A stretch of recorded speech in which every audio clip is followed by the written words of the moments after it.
Some people vanish into the hands of serial killers and are never seen again. But a rare few do the impossible and they escape. And their survival, it exposes those monsters hiding among us. Thanks for tuning into Scary Mysteries today. Here are women who escaped serial killers, 5 stories of survival. Number 5, Lisa. In the early morning hours of Saturday, November 3rd, 1984, the streets of Tampa, Florida were quiet in the way that cities get after midnight. Not asleep, just thinned out. It was along one of these long and desolate stretches of asphalt that 17-year-old Lisa McVeigh was pedaling her bicycle home from work. Now, she'd done this ride plenty of times before, so it was a familiar route, and that's when the hum of a vehicle approached her from behind and slowed down to a crawl beside her. Now, Lisa was a high school student living with her grandmother.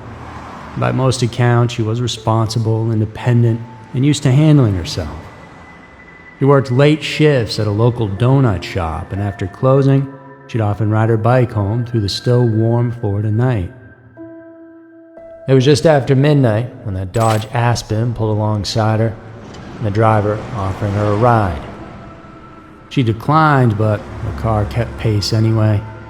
And seconds later, the man got out, grabbed her, and forced her into the vehicle. And that driver was 28-year-old Bobby Joe Long, a drifter and a man with a violent criminal history.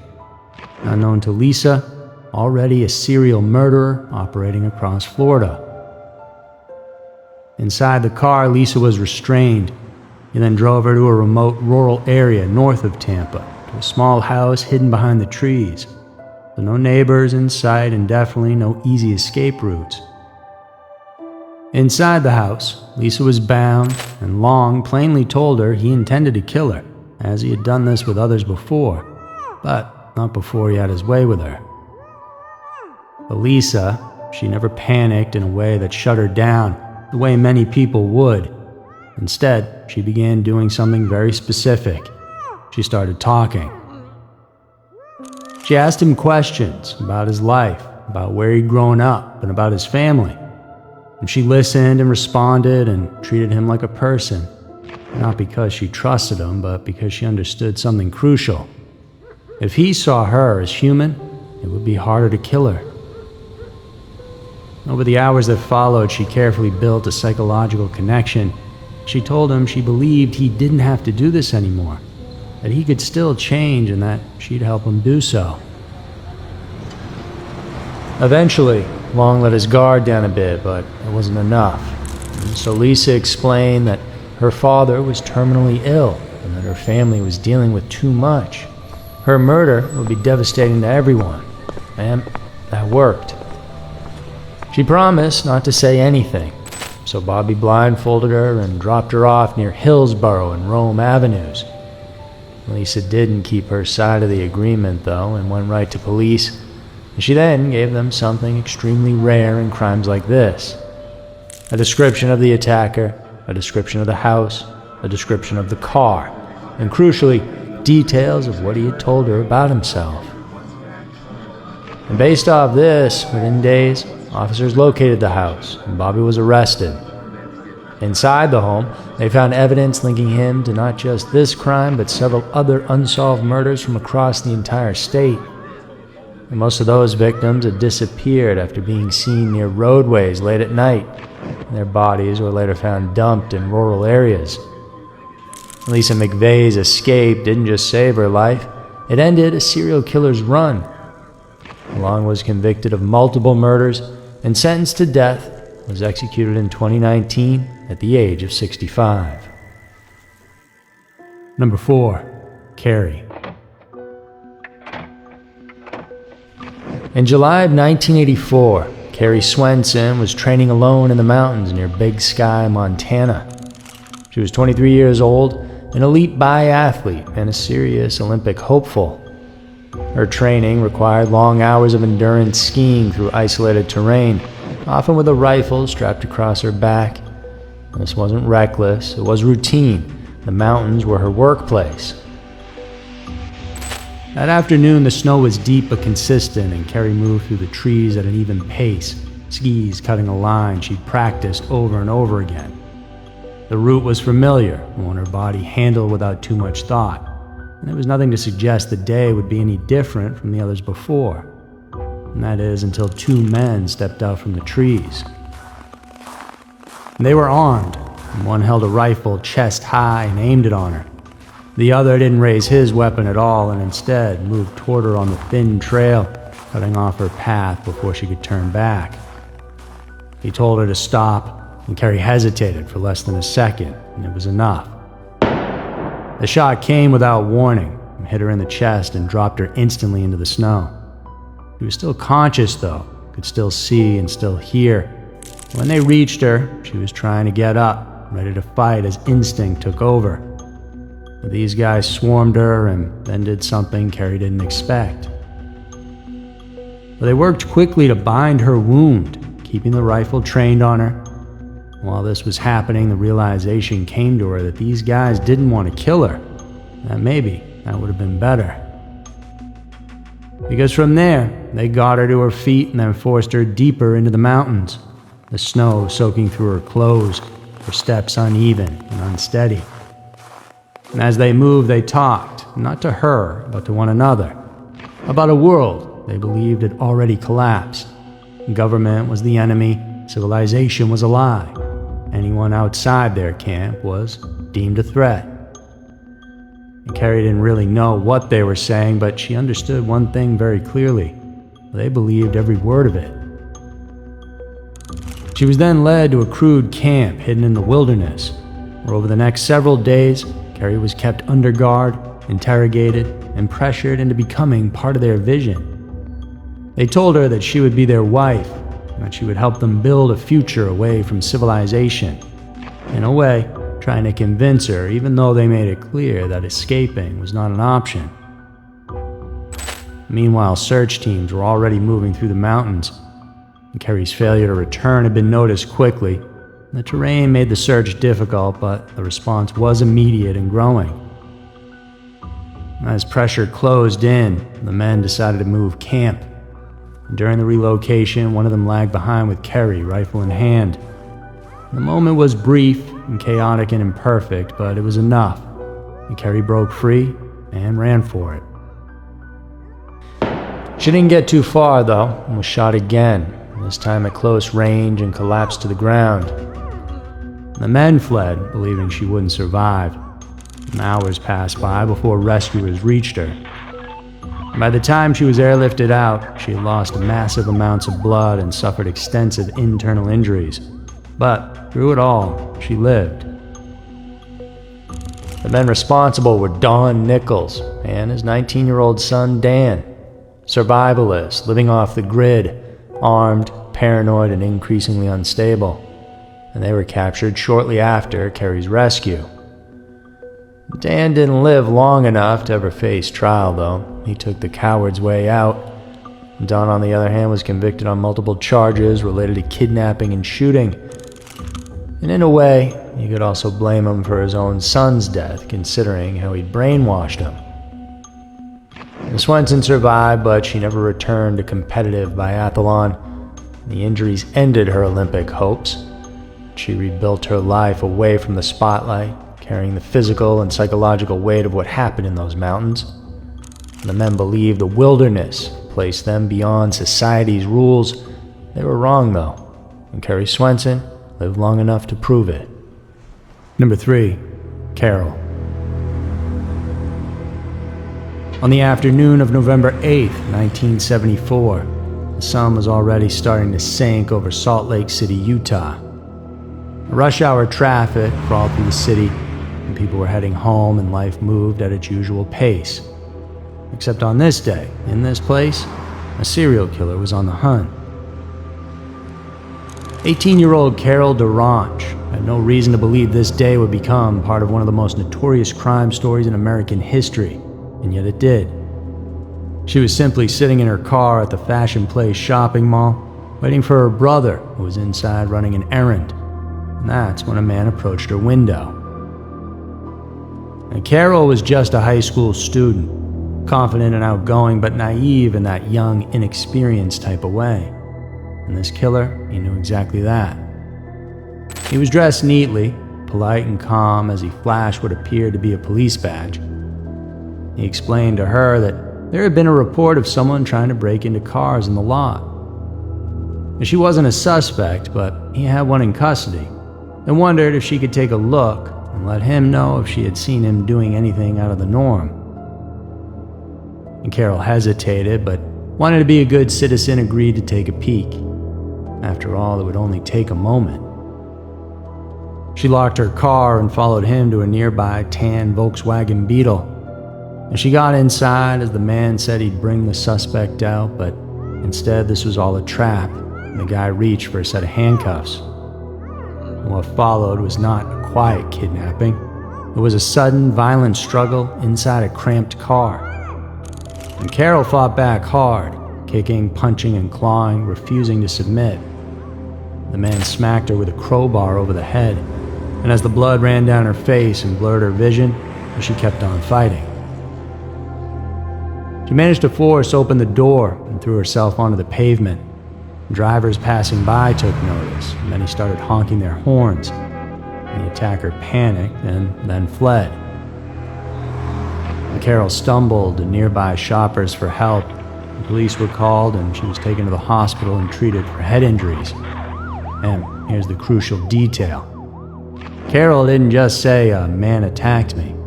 She gave police a detailed physical description of him. His voice, his mannerisms, the car, the fake badge, everything she could remember. At the time, no one knew it yet, but Carol had just survived Ted Bundy. And by that point, he had already killed at least 8 other women. 2 months later, another young woman named Deborah Kent disappeared from a nearby school parking lot in Utah. Her case fit a chillingly similar pattern. Detectives put together a suspect sketch based heavily on Carol's description. It would take another 3 years, but eventually police arrested a law student named Theodore Bundy in Florida, and there they arranged a lineup. Carol Durant walked into the room and immediately identified him without hesitation. Carol's testimony became one of the first major courtroom moments linking Bundy to violent assault. She sat feet away from the man who tried to kill her and calmly described exactly what he had done. Her identification and testimony helped establish Bundy's methods: fake authority, a small car, handcuffs, and controlled parking lots. It was the first crack in a case that would later reveal a killer responsible for dozens of murders across multiple states. Number 2. Tiffany and Kara. In the summer of 1996, Tiffany Hayes was going about a normal day in Virginia. She was only 15 years old, but independent, used to moving through public spaces without thinking twice. Nothing about the moment she crossed paths with a stranger suggested it would become a dividing line in her life, but it did in a huge way. A man had approached her from the side, and close enough that she had to turn toward him to hear what he was saying. The conversation never got loud or drew attention. What changed instead was the space around her. The sidewalk narrowed and the exits disappeared. And by the time Tiffany understood what was happening, she was already being moved away from the street and toward a waiting car. And just like that, she was gone. And what followed from there wasn't chaotic, it was controlled from the start. He took her to a residential house, ordinary enough to disappear into its street. Inside, she was restrained and kept out of sight. The rules were laid out immediately and reinforced without emotion. Where she could sit, where she could move, when she was allowed to speak or even look up. And Tiffany now belonged to him. And she understood quickly that fighting him wouldn't change where she was, so she gave in to all his demands and changed what she focused on. She paid attention to the house, how often he left the room, and how long he stayed gone, the sounds that came from the outside. She noticed what made him tense, what made him careless, and what seemed to reassure him that she wouldn't resist. She wasn't waiting for somebody to find her at all, and she was learning how he thought. And Tiffany was held for 24 hours, and at some point, he made a decision that would define everything that came after. He let her go. And Tiffany quickly reported everything. And she described the man, the vehicle, and the timeline to police. But this guy knew that would happen, so before he let her go, he had blindfolded her and drove around for a period of time, deliberately disorienting her. She never really knew what house she was in, and so the man remained free. 6 years passed by, and in June of 2002, 14-year-old Kara Chamberlain, who was living in South Carolina, was at a friend's house. They were hanging outside when a man approached her and suddenly produced a gun. I noticed it going out of the neighborhood, and then very quickly I noticed the car coming back into the neighborhood. Kara was forced into his vehicle at gunpoint and then driven away. She was taken to his home where she was restrained and assaulted. Like Tiffany years earlier, Kara understood that panic would not improve her chances, and she focused on the details: the layout of the house, objects in the room, and sounds from outside. She waited. Later, when the man fell asleep, Kara escaped, and she ran barefoot to a nearby home where police were called immediately. Officers responded quickly, but the man had already fled in his vehicle, and he was identified as Richard Evonitz. By the time Tiffany Hayes escaped back in '96, Rich had already murdered 2 young sisters in Virginia. In 1998, he murdered 15-year-old Amanda Duffy, so a bona fide serial killer, and those 3 are the only ones we know about for certain. Within days, police tracked him down in Maryland, and they pulled him over while he was still fleeing in his vehicle. Knowing what he had done and not wanting to face the consequences, he stopped the car, got out, and pulled out a gun, ending it with a single shot. Both Tiffany's and Kara's stories exist because the girls involved stayed alive long enough to tell them. And survival doesn't always stop a killer, and sometimes it only delays the moment when someone else is forced to finish the job. Number 1. Desiree. On Tuesday, September 13th, 2016, 31-year-old Desiree Hartsock was homeless in Ashland County, Ohio. She'd been moving between places for weeks, sometimes staying with acquaintances and sometimes using vacant places when nothing else was available. Abandoned houses were a part of the landscape there. They were unsafe but familiar enough. That evening, she crossed paths with a man who offered her a place to stay. His name was Sean Great, though she didn't know that just yet. And Sean told her he knew of an empty house where she could get out of the cold and sleep safe and sound. There was no immediate threat, no signs of violence, just an offer that matched what she needed in that moment. And Desiree got in his car, and that's when the horror began. The house Sean took her to was boarded up with no electricity. It was certainly abandoned, but not empty of intention. Because once inside, the situation changed quickly. He moved through the room methodically, checking windows and pushing furniture into place, making sure there was no clear line of sight from outside and no way out.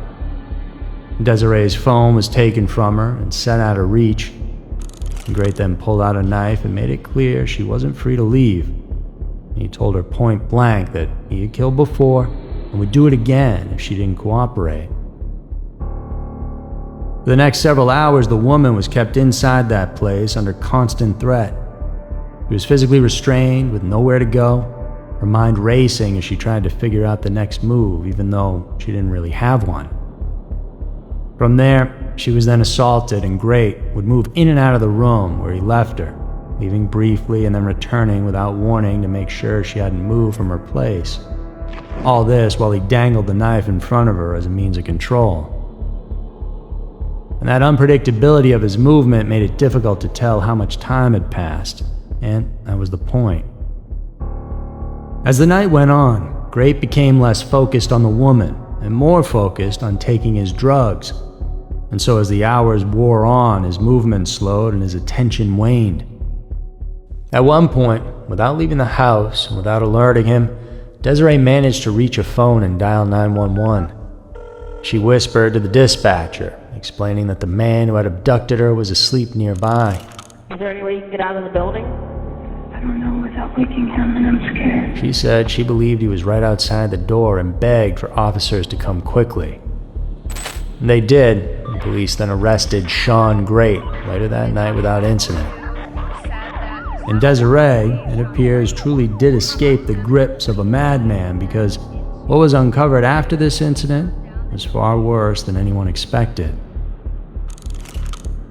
Great went on and confessed to murdering multiple women, 5 in total, in and around the Ohio area, and to prove it, as well as possibly receive a lighter sentence, he led investigators to the bodies, many of which were hidden in abandoned houses across the county.